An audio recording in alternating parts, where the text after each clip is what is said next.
வாழ்க்கை எவ்வளவு விசித்திரமானதுன்னு பாத்தீங்களா? நான் ரொம்ப அதிர்ஷ்டசாலின்னு நினைச்சேன். ஆனா அந்த அதிர்ஷ்டத்துக்கு பின்னாடி எவ்வளோ பெரிய இருட்டு இருக்கும்னு நான் கனவுல கூட நினைக்கல. என் பேரு பேர் எதுக்கு? என்னோட கதைய கேளுங்க. இது ஒரு சராசரி முக்கோண காதல் கதை இல்ல. இது 2 பெண்கள் தங்களை சுற்றியிருந்த ஆணின் சுயரூபத்தை புரிந்து கொண்ட கதை. எங்க கல்யாணம் முடிஞ்ச புதுசு. முதல் ராத்திரி. அறை முழுக்க பூக்களோட வாசனை. என் புருஷன் என் பக்கத்துல உட்காந்து என் கண்ண பார்த்து பேசிக்கிட்டு இருந்தார். காலேஜ்ல படிக்கும்போதெல்லாம் என் ஃப்ரெண்ட்ஸ் என்ன கிண்டல் பண்ணுவாங்க. உனக்கெல்லாம் மொக்க ஃபிகர் தாண்டா கிடைக்கும்னு. ஆனா பாரு, எனக்கு எவ்வளோ அழகான ஒரு மனைவி கிடைச்சிருக்கா.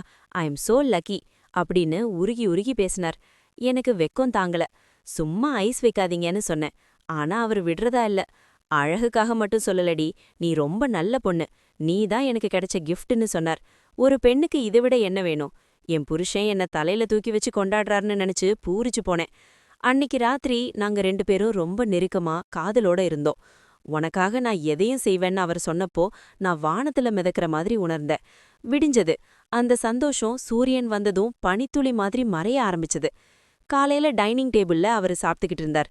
நான் சந்தோஷமா போய் உட்கார்ந்தேன். திடீர்னு சாப்பாட்ட வாயில வச்சதும் அவர் முகம் மாறுச்சு. ஏய் இங்க வான்னு கத்துனார். அப்போதான் அவள பார்த்தேன். அந்த வீட்ல வேலைக்காரி மாதிரி ஒரு பொண்ணு. பழைய புடவ, களைஞ்ச தலை, முகத்துல ஒரு பயம். அவ ஓடி வந்தா. என்னங்கன்னு கேட்டா. சாப்பாட்டுல உப்பு இல்ல. பால் கேட்டா எப்ப கொண்டார? என்ன நினைச்சிட்டு இருக்க? கேஸ் தீந்து போச்சுன்னு கதை விடுறியான்னு கண்டபடி கத்துனார். அவ பாவம். இல்லைங்க, கேஸ் மாத்த லேட் ஆயிடுச்சுன்னு ஏதோ சொல்ல வந்தா. ஆனா அவரு காது கொடுத்து கேக்கல.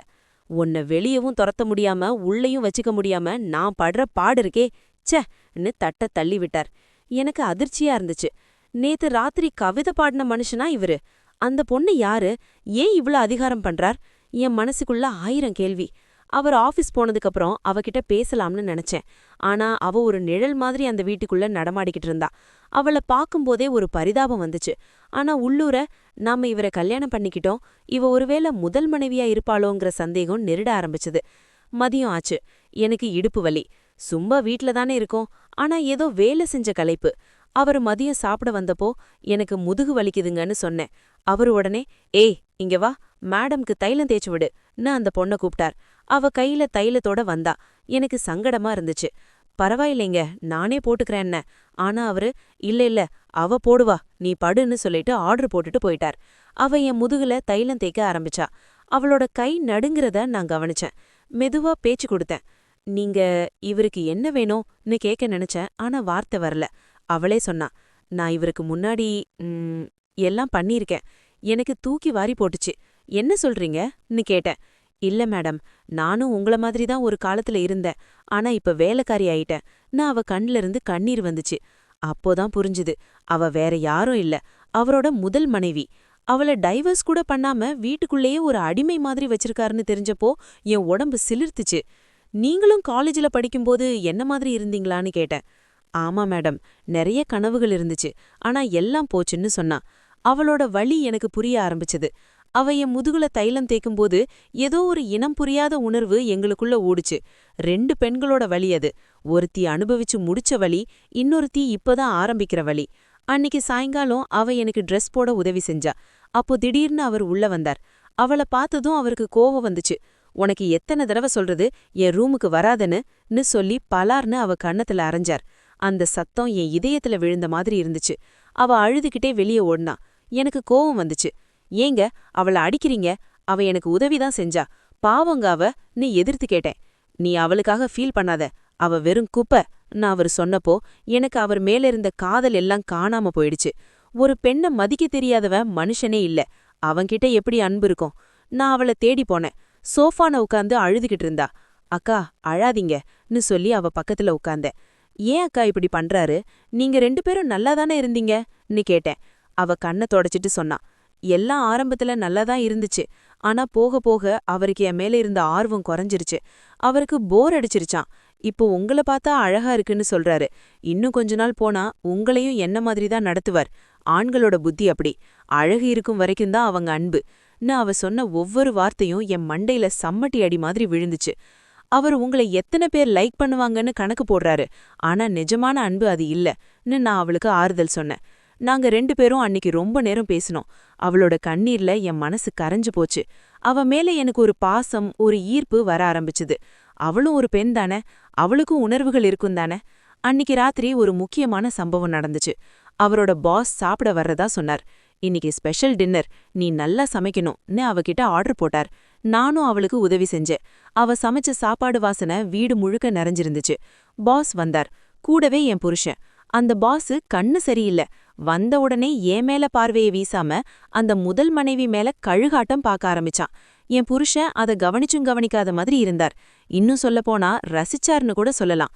சாப்பிட உட்கார்ந்தோம். அவ பரிமாற வந்தா. அந்த பாஸ் அவளையே வெறிச்சுக்கிட்டே இருந்தார். என் புருஷன், என் பாஸ் உன்னை பாக்குறார், நீ ஏன் ரியாக்ட் பண்ணாம போறங்கிற மாதிரி அவட முறைச்சார். திடீர்னு அவ தண்ணி ஊத்தும்போது கை தவறி பாஸ் மேல கொஞ்சம் தண்ணி சிந்திருச்சு. அவ்வளவுதான், என் புருஷன் துடிச்சு போயிட்டார். அறிவிருக்காடி உனக்கு, பாஸ் மேல தண்ணிய ஊத்துறியே, உனக்கு ஒரு வேலையும் லாயக்கில்லன்னு எல்லார் முன்னாடியும் அவளை அசிங்கப்படுத்தினார். ஆனா அந்த பாஸ், பரவாயில்லப்பா விடு, அவங்க மேல தப்பில்ல, இதெல்லாம் சகஜம்னு வழிஞ்சுக்கிட்டே சொன்னான். அது பெருந்தன்மை இல்ல, காமோன்னு எனக்கு நல்லாவே தெரிஞ்சுது.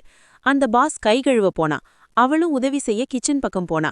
அங்க என்ன நடக்குதுன்னு பார்க்க நான் போனேன். கிச்சன்ல அந்த பாஸ் அவகிட்ட தப்பா நடந்துக்க முயற்சி பண்ணா. நீ சூப்பரா சமைக்கிற, நீயும் சூப்பரா இருக்கன்னு அவன் கைய நீட்டினான். அவ பயந்து போய் கத்துனா. நான் ஓடி போய், என்ன நடக்குதுங்க, வெளியே போங்கன்னு கத்துனேன். அந்த சத்தம் கேட்டு என் புருஷன் ஓடி வந்தார். என்ன நடக்குதுன்னு பார்த்தார். ஆனா அவர் அந்த பாஸ கண்டிக்கல. என் பக்கம் திரும்பி, ஏய் என்னடி கத்துற, பாஸ் என்ன செஞ்சாலும் அதுக்கு ஒரு காரணம் இருக்கும், எனக்கு ப்ரமோஷன் வேணும், அதுக்காக இவர் என்ன கேட்டாலும் இன்னும் இழுத்தார். அப்போதான் தெரிஞ்சது, என் புருஷன் ஒரு மிருகம் மட்டும் இல்ல, கேவலமான பிம்புன்னு. சொந்த பொண்டாட்டியவே ப்ரமோஷனுக்காக இன்னொருத்தனுக்கு விட்டு கொடுக்க தயங்காத ஒரு ஜென்மம். சி, நீ எல்லாம் ஒரு மனுஷனான்னு காரி துப்புனேன். இவள கல்யாணம் பண்ணி இவ வாழ்க்கையை அழிச்சது பத்தாதுன்னு இப்ப விக்க பாக்குறியான்னு கேட்டேன். பாஸ் கோவமா, இவங்கள வச்சுக்கிட்டு நீ உருப்பட மாட்டன்னு சொல்லிட்டு போயிட்டான். அவரு வெறி புடிச்ச மாதிரி எங்கள பார்த்தார். எல்லாம் ஒன்னாலதான் என் ப்ரமோஷன் போச்சுன்னு அவளை அடிக்க கைய ஓங்குனார். ஆனா இந்த முறை நான் சும்மா இல்ல, குறுக்க நின்னேன். இனிமே அவளை தொட்ட அவ்வளவுதான்னு நின்னேன். அவ பயந்து போய் என் பின்னாடி ஒளிஞ்சுக்கிட்டா. அன்னிக்கு ராத்திரி அந்த மிருகத்தோட சுயரூபம் முழுசா தெரிஞ்சிருச்சு.